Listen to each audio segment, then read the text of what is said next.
گئی ہمارے مرشد پاک شیخ الحدیث مولانا محمد زکریا رحمت اللہ علیہ کا ذوق یہ تھا کہ اہل حق جو بھی ہوں ان کی تائید کی جائے، ان کا ساتھ دیا جائے، اور فرمایا کرتے تھے سارے کام بیک وقت ہم نہیں کر سکتے کیونکہ ہم کمزور ہیں، ضعیف ہیں۔ تو ایک حدیث مبارک ان کے سامنے تھی، المرء مع من احب، قیامت میں آدمی ان کے ساتھ ہوگا جن سے پیار کرتا ہے۔ قیامت میں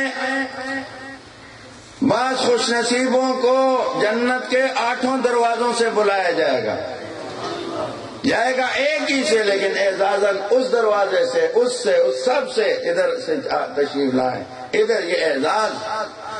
اسی طرح بعض آدمی ایک شعبے میں لگا ہوگا لیکن قیامت میں ثواب تمام شعبوں کا پا لے گا۔ کیوں؟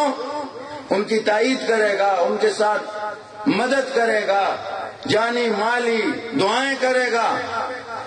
ایک بندے کو حضرت فرمایا کرتے تھے جس کو جس کام سے ذوق اور شوق ہے وہ کرے، مدرس سے تدریس کرے، مدرس باہر جانا بس اس کے ہمت نہیں ہوتی پڑھانا ہے، تصنیف والا تصنیف کرے، دینی کتابیں لکھے، مجاہد اللہ کی راہ میں جہاد کرے،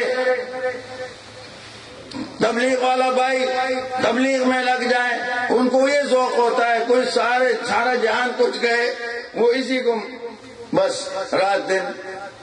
خانقاہوں والے اللہ کا ذکر، لیکن فرمایا کرتے تھے جس کام کے ساتھ شوق محبت ہے کرو، دوسرے کاموں کے لیے دعائیں کرو، خوش ہو جاؤ، تائید کرو، قیامت میں سب میں شامل ہو جاؤ۔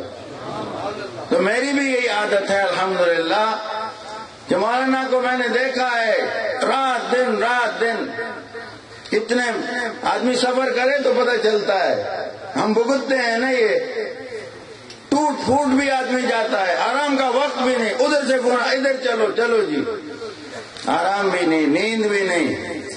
اور خدا کا شکر ہے کہ باطل کے ساتھ نہیں ہے، حق کے ساتھ ہیں، اسی لیے ہم ان کا ساتھ دیتے ہیں بغیر کسی روح رعایت لالچ۔ الحمدللہ ہمارا عقیدہ توحید کا ہے، ہم غیر سے لالچ رکھ ہی نہیں سکتے، اس لیے ان کا ساتھ دیتے ہیں۔ چلو ہماری کچھ تائید حق کے ساتھ ہو جائے، سب حقانی جماعت ہو، سب ہمارے ہیں، باطل نہ ہو بس۔